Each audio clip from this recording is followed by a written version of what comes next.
What's up, you guys? It's Ron here with the latest news on your $2,000 fourth stimulus check update and recurring stimulus check update. According to this report, stimulus bill holdouts are still troubling Democrats, which is why top leaders have decided to amp up the pressure on the opposition. Now, pressuring the opposition to move forward could mean trouble for the Democrats or a victory for the party. Hopefully, it'll be the latter. Also, Representative Alexandria Ocasio-Cortez, more commonly known as AOC, she made headlines again as she argued that the passage of President Biden's stimulus bill and infrastructure bill is an absolute bare minimum for fighting inflation. Lastly, your favorite Senator Joe Manchin defended his position regarding the stimulus bill, saying that Democrats and President Biden shouldn't go too far left if they don't want to be hurt. Yeah, strong sarcasm when I said your favorite senator, of course. But what did he say about this? We'll discuss all of these and more in our video today, so definitely stick around to the end. But first, I want to say welcome back to all my subscribers. I really appreciate you guys. Hope you guys are doing very well today. And for those who are brand new to the channel, my name's Ron. We cover all things personal finance, cryptocurrencies, stock market updates, housing market updates. Do you guys see what was going on with Zillow recently, getting out of the housing buying market situation? Yeah, we covered that too. Not to mention stimulus check updates and stimulus package updates. So if you have not already, join the family, hit the subscribe button and tap that notification bell. That way you're notified as soon as I release new videos and content. Of course, we also cover anything that has to do with making money, as well as anything that could affect your money in general. Also, down below in a pinned comment, as well as in the description of this video, you will see a link where you can go ahead and get your free quote for a home warranty and never be surprised again by any kind of unexpected home repairs. Get your free quote in the pinned comment down below. The housing market has been absolutely crazy over the past 18 months. And with that being said,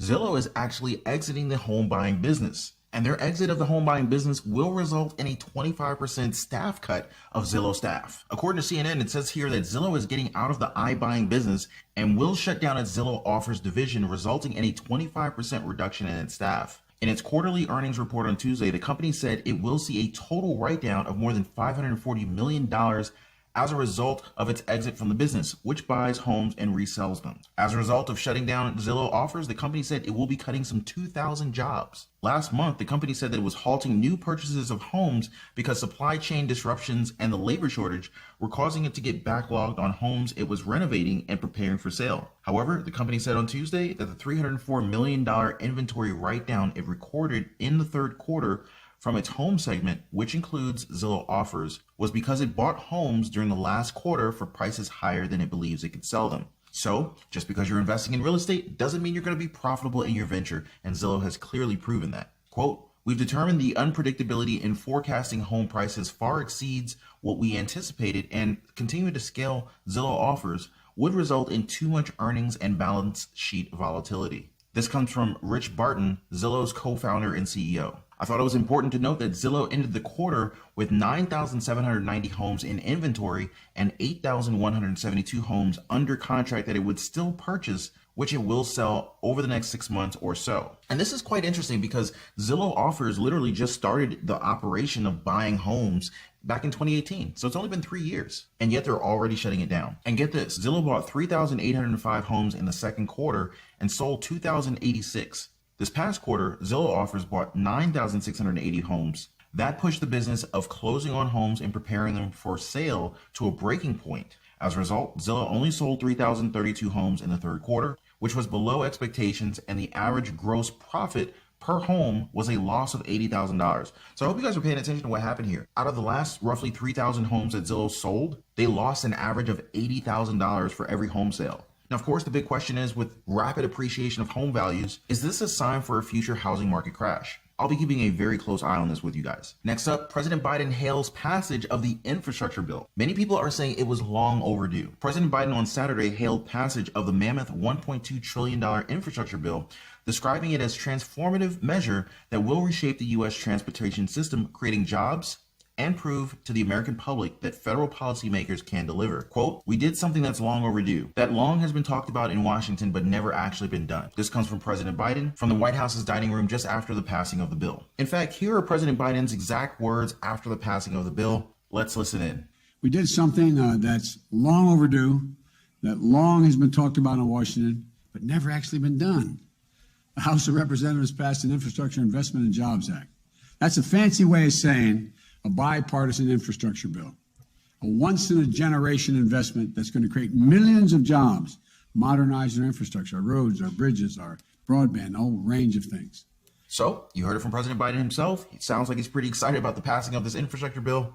The House passed the bill late Friday night in a 228-206 vote after progressive lawmakers agreed to back off their demand that both bills be passed in tandem. Now, of course, this doesn't mean that they're not still actively going to be working on the stimulus bill. More details on the stimulus bill later in this video. All right, guys, so here's your daily update on the reconciliation bill. Also known as the stimulus bill, a handful of House moderates are still balking at some of the policy provisions contained in the massive $1.75 trillion package of safety net benefits and climate programs that Biden has sought to pass for months. The concerns surround issues as diverse as immigration, emissions, and tax cuts for high-income regions around the country. Since President Biden unveiled his stimulus bill framework the other week, Democrats have been pushing harder than ever for their agenda. President Biden's framework was incomplete though, and it made some Democrats feel a little bit frustrated with it. However, having a framework is still better than having nothing at all, right? Now, it was a big step forward, and it served this purpose of creating more discussions on the bill. Also, with a framework in place, it's easier for Democrats to get an idea of what the bill's finally going to look like. Now, here we are witnessing Democrats fight for the left out priorities, and the great thing here is that they've actually been making good progress despite all the roadblocks. So things could actually be looking better here. But let's continue. There was also an 11th hour snag on an effort to reduce prescription drug prices, a topic that negotiators had thought was resolved. That problem related to the term of exclusivity, the window over which branded drugs are shielded from generic alternatives. The Build Back Better package put the window at 7 years, which drew howls from some moderates who thought they've reached an agreement on 9 years. Quote, "We're working on just clarifying. Make sure we're reflecting the deal that was made." This comes from Representative Scott Peters of California. He said as he left a meeting with House Speaker Nancy Pelosi and Representative Richard Neal, chairman of the Ways and Means Committee. Lowering prescription drug prices is just one of the top priorities of Democrats, and they've been calling for this for a long time now. Now, it goes without saying that these stimulus provisions would be one of the most beneficial provisions in the bill for the people, considering the possible savings that could actually shore up. Just imagine a scenario like this one. Once the measure is in effect, let's just say that the average American covered by this is saving $80 a month. Now, multiply that $80 per month in savings by 12 months, and there's almost $1,000 in savings right there. It's almost like a stimulus check already, but it comes in the form of savings. It would be awesome to see this push through. Now, Representative Peters' statement regarding this progress towards stimulus provisions such as this is actually a bit reassuring. This also proves that Democrats are still cooperating well, despite the many differences,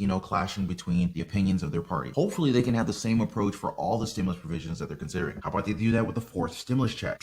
I know, just a hint. Pelosi and other party leaders are fighting to win over these reluctant lawmakers. Pelosi sent a letter to Democrats on Thursday touting a new report from the Joint Committee on Taxation, which suggests the new social benefit spending package would be fully offset, an effort to win over those moderates vowing to oppose the package without an official cost estimate from the Congressional Budget Office. As Democrats have already mentioned many times before, the stimulus bill is supposed to be fully paid for and wouldn't add to any kind of national debt. Democrats plan to achieve this with the help of tax hikes to be able to fund the bill and cover a massive chunk of the expenses. However, unlike the bipartisan infrastructure bill, there really isn't an official cost estimate for the stimulus bill from the CBO just yet. Here's a really quick rundown of the issues they want to be addressed: methane emissions, immigration benefits, and federal tax deductions on state and local taxes. Now, different Democrats have different problems with the bill, which is expected considering the size of the bill. Honestly, this whole situation of conflicting desires and distrust is only a natural result of many different delays and shortcomings by the Democrats regarding the bill's progress. Of course, it's unfortunate, but it is what it is. Let me know your thoughts on this one in the comments below. All right, guys, so up next, more stimulus bill related news. We've got Representative Alexandria Ocasio-Cortez, more commonly known as AOC. She made headlines again as she argued that the passage of President Biden's stimulus bill and infrastructure bill is a, quote, absolute bare minimum for fighting inflation. America is currently facing rising inflation and other numerous issues. The two bills could be the solution Americans have been waiting for, at least according to AOC. But let's get into this and see what she actually said about this. In a Twitter thread, Ocasio-Cortez said that both the bipartisan infrastructure bill and the broader social services and climate package would make it easier for the U.S. to overcome several pandemic-related supply constraints and hiring issues. AOC has always been fighting for issues like this, so it's really not a big surprise. She's kind of a woman of the people due to the many different popular advocacies that she supports. Also, she knows how to use social media. She's really big on Instagram, and we can see a lot of that here. Let's read her tweet about this one. If you are worried about inflation, it's time to understand why it's happening. Supply chain, labor, and healthcare complications. We can address these issues by investing in infrastructure, wages, healthcare, and benefits. Quote, aka signing BBB/BIF into law as an absolute bare minimum, she continued, referring to the larger $1.7 trillion Build Back Better plan and the bipartisan infrastructure framework, shorthand for the smaller bipartisan roads and bridges package, respectively. AOC listed down some solid factors to inflation, inflation, and we'll quickly discuss each of them to kind of give you guys the best picture on this one. So firstly, we got supply chain. Now, what do we know about supply chain? As we all know, the pandemic has severely affected this industry. Many deliveries and shipment dates have been delayed due to the virus, and it's only recently that we're seeing a slight and steady improvement on this one. Now, if the two bills get passed, pretty confident that the supply issues would actually change significantly in a positive way due to the possible improvements in infrastructure and human resources. All right, so the next one, second one, we got labor. Now, this one's an easy goal for the two bills. Congress has said before that the bipartisan infrastructure bill would create millions of jobs for people across the country. More jobs equals more labor, and that's, of course, a massive victory for the economy and for the supply chain. It'll definitely be a huge help for everybody. Now, lastly, we got the healthcare complications. Now, as we all know, Democrats have been pushing for Medicare expansions and other similar proposals. Currently, what Democrats have in the bill is a scaled-back version of that bill, but there are discussions to include more into that measure. Many Americans will benefit from this and worry a lot less about the cost of seeking medical attention. Now, of course, after you take these factors into account, you'll realize that many of the problems here are solvable and within the coverage of President Biden's Build Back Better agenda. It feels like Democrats have the chance to address their issues right in time. Even President Biden himself has said this many times before, that it's the tax hikes and other funding sources that would already be paying for the stimulus bill. There's no impact on the national debt to worry about, and the bill would also help deal with inflation too. It's a mystery how Democrats are actually going to navigate this whole opposition dilemma. Another mystery I want to bring up is the case for another round of stimulus checks. Democrats really haven't released any update on this recently, and this is making me worry about our chances of seeing a fourth stimulus check. Now, I know that's what a lot of people are looking for the most, and it's the same with me. Democrats began discussions on this months ago, so they only need to bring this up again for discussion soon. Nothing's finalized until President Biden signs the bill into law, so I'm still very hopeful for these stimulus checks. Hopefully Democrats can deliver on this, as many people are depending on this. AOC's tweet certainly brought about a lot of discussion on the stimulus bill and inflation. Democrats are touting this bill as the most transformational package in U.S. history, so it's no surprise that they're tackling inflation as well as other important current issues. But what do you guys think about this though? Do Democrats have the correct take regarding their stimulus bill, or will it only worsen the current problems like what the opposition's talking about? Drop me a comment down below, guys. Let me hear from you. Okay, so last but not least, here's the last important stimulus update for today. Now, this time we have one of our regulars on our show, Joe Manchin, right? Now, according to this report, Senator Joe Manchin defended his position regarding the stimulus bill, saying that the Democrats and President Biden should not go too far left if they don't want to get hurt. Another day, another Joe Manchin situation. It's a cycle at this point, right? Let's see what he said about this here. Quote, "I believe in President Biden. I still do, and I will always, because he's a good person. He's here for the right reason. He really is in government for the right reason. We just have to work together. We can't go too far left," Manchin said. Quote, "This is not a center-left or left country. We are a center, if anything, a little center-right country, and this means that's being shown, and we ought to be able to recognize that." That's interesting. It also seems like Manchin and Biden share an interesting relationship too. Biden is surprisingly very confident with Manchin. Perhaps these two are closer friends than we thought. Maybe they're up late night playing Xbox together online. But with all seriousness now, Manchin's basically telling his colleagues not to get too progressive, or else there could be significant consequences. Now, I would say that the Democrats haven't gone too far left at this point, so I'm not quite sure how the Democrats would hurt themselves in terms of what Joe Manchin was saying. I would still consider Manchin's warning though, just,